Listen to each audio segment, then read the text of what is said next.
Well, hi everyone. Look what I was sent as a gift. It's a flag. How cool is that? Everyone knows I love Bigfoot. So, how are y'all doing? I'm doing great. Just getting ready for spring. So I have a tub here of Louisiana swamp worms I'm drying out. So let's take a look at them. So I don't know if you guys remember, I had given them a chicken bone that I bought and it arrived molded. Well, I found part of the chicken bone. I want to show you what's left. So look, it seems like there's just a knuckle and a little piece of something here. So I don't know, but I'm going to just throw it in the corner. So I'm drying these castings out, and this is how I dry my castings. I just start fluffing them, and they eventually turn like to powder, sort of. But, you know, there's a fine line in knowing how to do this.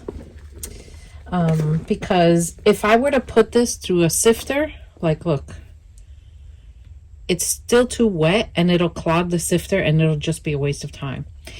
So if I want to harvest my castings like this, I do the light method. But I'm just letting them get some air. And you know, when you do this, you also have to watch that you don't let this over dry, because if you do, it'll kill the worms. So there's always that fine line, little window. It just comes with experience. This is the top of a pumpkin. So I'm also going to check the big tub where they're at. You know, Louisiana swamp worms, I've grown a love for them through the years. I just love them so much. This is an onion skin. I'll just throw it in there. I just love their behavior. I just love the way they act. They don't give me any problems. Look, another piece of plastic. See, sometimes in the coconut coir bricks, you'll find little pieces of plastic and foreign things.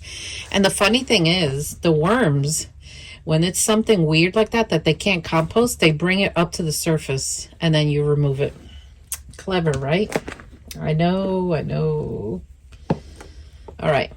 So let's go to the big tub and let's see what they're up to. I'm going to feed them. These are my kitchen scraps. But this is my tub with the Louisiana swamp worms. So let me set you up over here.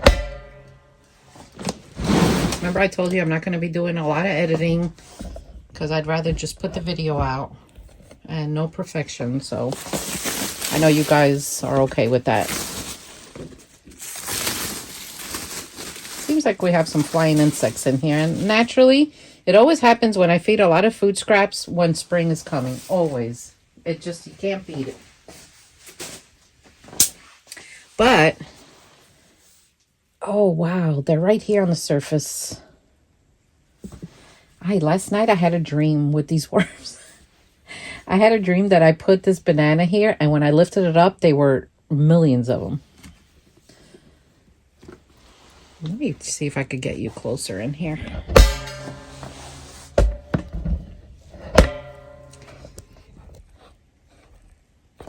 All right. So I want to dig in here because I had given them food scraps, and I just want to see if the food scraps are still around. Seems like they are a little bit, but look, everywhere where there's a lot of chow, there's also a big cluster of worms. And look, I had given them cabbage, a cabbage I wasn't using, so they love it. And you know, cabbage could have a weird odor, but when you bury it, at least I don't notice it. More lettuce. So I'm just going to go like this. More lettuce. Yeah, they're definitely devouring all these food scraps. This is just shredded paper, shredded cardboard I got from junk mail. See, now look at this banana. Normally I see a lot of worms around bananas, but for some reason lately, they just don't swarm it like they used to, and I wonder why. They're eating it. Everything's going, but not like I used to see. But I'll leave them there anyway. But anyway, I get these tubs on Amazon. I've had them for many years. I love them. Ooh, there's more over here. Eggshells.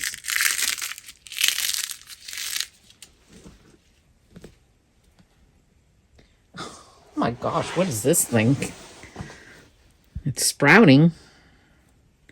Oh, it's a potato. Look. If my garden were ready, I'd take this and put it outside, but I'm not going to. So I'm just going to leave it here. The garden's not ready for this.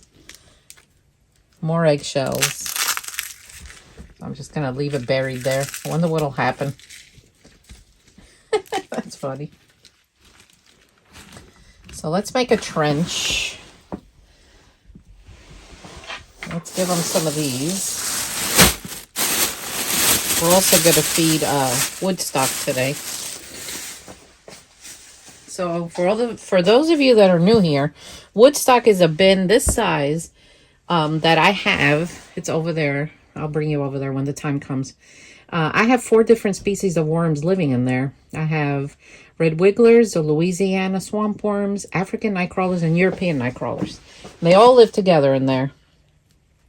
You know, so far, I have not seen one species overtake the other.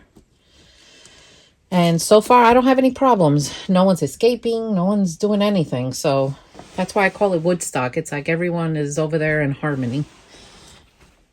So I'm going to give them a little sprinkle of worm chow on this because they love it. Just to entice them to come. All right.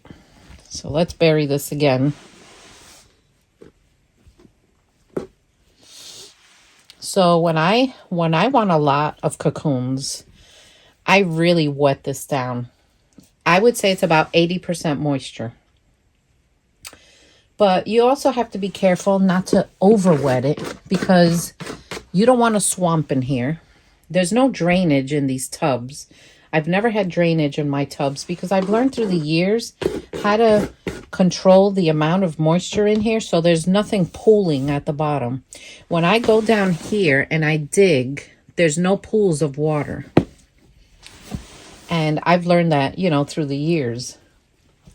So you have to watch that. So when you're adding a lot of water, just start mixing, and then leave it 5 minutes and then come back and keep mixing and you'll eventually see.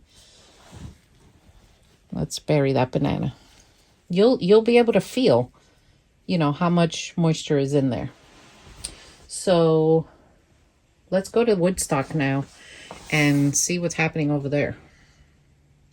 All right, let's move over here. Let's see what's happening. Yeah, I have soil down there. I'm starting my seeds. I started them upstairs indoors yesterday. All right. Let's see what's happening here. So, Woodstock. Well, I can see that things are sprouting. Oh, look. It's an African night crawler.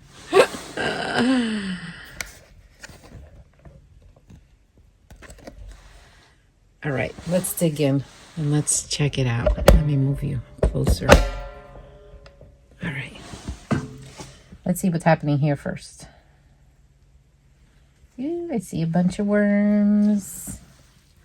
Wow. This bin has just exploded. Look at this African nightcrawler, how beautiful. You can kind of tell it's an African nightcrawler because in certain lights, you can see like, kind of like a purpley hue luminescence color. They're just so beautiful. This bin has really, really blown up. And again, you know, I'm seeing all species of worms. Look at this. Look at this. They're everywhere. So do you guys want a starter colony from this? I stopped shipping African night crawlers for now because the weather was too cold and I just didn't like the way they were arriving.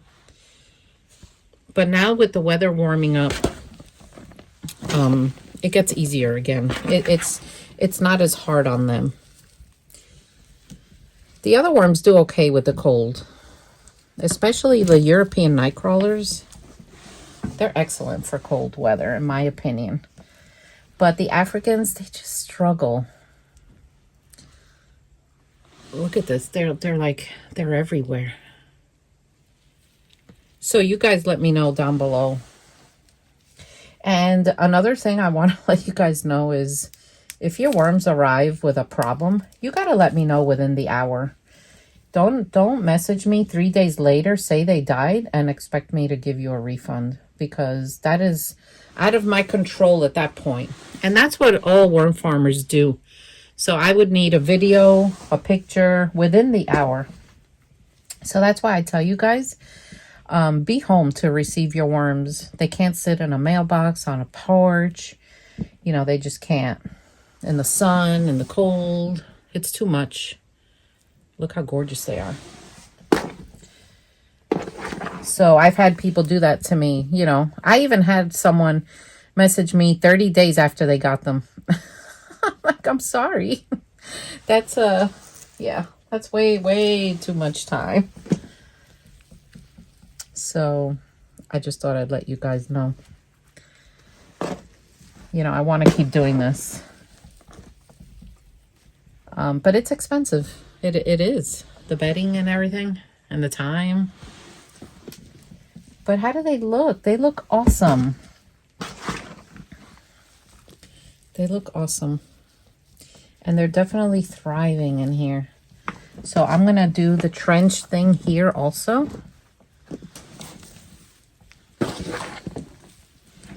And we're going to empty out my kitchen bucket.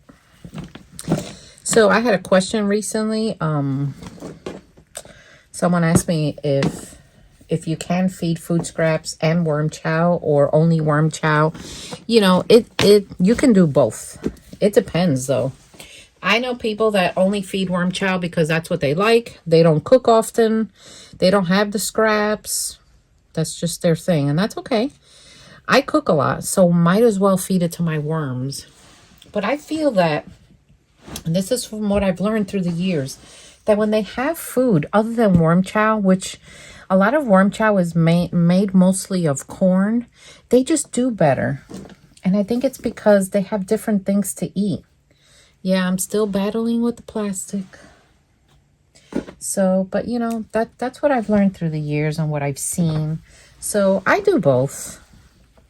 I do both. Everything, guys, is balance. You can't have one extreme of one thing. Everything has to be balanced. Another thing is these castings, they don't smell bad at all. When you have a bin that's in good condition and balanced, you're not going to smell anything horrible. Look how cute this African nightcrawler is. So I'm going to get my bucket here. Empty it. Everything is in here, guys. Everything I cook with. Onions. Everything. And they do okay. Like these bananas, they were too ripe for me, so I'm going to pop them open. And we're just going to bury this. Like, look, a lime. Eggshells. This is nature's way. This is the best way. But you can do whatever is easier for you. I know some people don't cook the way I do. I know it, and that's okay. If you decide to give them worm chow only, make your own worm chow, but add different things like dehydrated beetroot. You can get dehydrated vegetables, dry your own, grow your own. You know, don't just give them corn. Corn. Yeah, it'll make them fat, but in the long run, health-wise, you're not going to have an abundance. So let's bury them. And that's my best advice to you from what I've experienced. And trust me, I'm not perfect at this. I have never claimed to. I have made such mistakes doing this through the years because of just taking chances and kind of being a daredevil. Yeah, I have killed many worms accidentally, but you know, that's how you learn. These castings are just nice. Like, look, a stick. I gave them leaf litter because in the forest, they eat the leaves. So let's do a little chow surface feed on this one and just see what the difference is. I don't think there'll be a difference. Well, let's just see. Since there's so many worms in here, I think they're going to appreciate this. And yes, I make my own. And when I don't make my own, I use, I've used Missouri. But I like making my own. I'm able to get the stuff to put in it, and I have the machinery to do it. If you want, up here, if I remember, or down below, I'll link the worm chow video. So anyway, they're done. And then my little bucket just gets washed and then put back upstairs in the kitchen. And then the cycle just, you know, goes on again. Now, when will I do this again? Probably a week. It depends. I come in here and I look, and if there's no food scraps, I do the trench thing again a week. I usually don't do it in the middle again. I'll do it here or here or here. You know, I try to change it. If there's still food scraps, then the bucket goes in the garden. In my outdoor worm barrel out there, that's the no rule barrel. I have put everything from tons of onions to everything in that barrel, including dead animals I find on my property. So, and the worms just take care of it. They do. The worms have been coming and going naturally in that barrel for 18 years now. And I just love it. And then the castings out there I use in my garden. So anyway, I hope you enjoyed this video. Let me go wash my hands and I'll show you how I cover them. So basically I just throw this back on the top. I do keep one of my lights on in this room. I used to keep all of them on, but I don't anymore. Electricity is so expensive. And I tried it one day. I said, I'm going to shut the light off one of them and just see what happens. And none of the worms budged. So today we're doing a one light thing. Bucket cute. I think I got it on Amazon. I don't remember. So hopefully I'll be able to, I'm going to till the garden this year, or some of it, with a new tiller that a company sent me. And because my garden, it just needs it. It needs it really bad. I really want to grow some stuff this year. Hopefully the deer will stay out of my garden. Last year, for the first time ever, they invaded my garden. And it was like, oh my gosh, I couldn't get a tomato. So anyway, this is what I'm doing lately. I have the tubs over here. I got my new flag, which I'll eventually put outside. And then I got worms up there, which I moved the table, and once a week I check, and then I just have some storage stuff over here. So I don't have worms over here. I just have them here. So they're easy for me to access.